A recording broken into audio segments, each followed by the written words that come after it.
त्याची एक थोडीशी चुणूक आपल्याला येईल या पावसात भिजताना आणि चिखलात बसल्यावरती.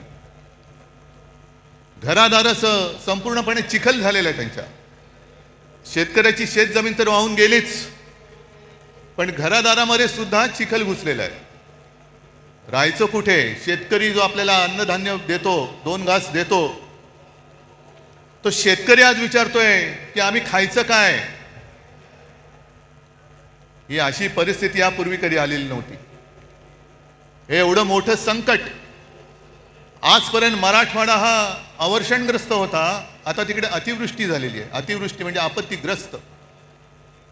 आणि मी तुम्हाला सगळ्यांना आवाहन करतोय, सर्व शिवसैनिकांना आवाहन करतोय, हे संकट फार मोठं आहे. जसं लिंबाळा दाऊला भूकंप झाला होता आणि शिवसेनेने एक गाव आपण दत्तक घेतलं होतं. राऊते साहेब तुम्ही होतात, खैरे साहेब होते.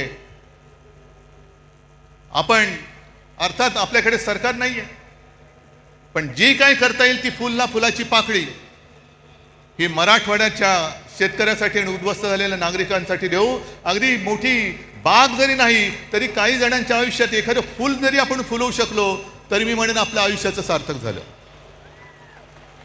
हे करायला पाहिजे. कारण आजचे जे मुख्यमंत्री आहेत, मी काल मुद्दामून प्रेस कॉन्फरन्स घेतली. माणसं कशी बदलतात बघा. आपलं राज्य होतं तेव्हा हेच बोंबलत फिरत होते, ओला दुष्काळ जाहीर करा. आणि आता ते मुख्यमंत्री झाल्यानंतर बोलतायत की ओला दुष्काळी संज्ञाच नाहीये.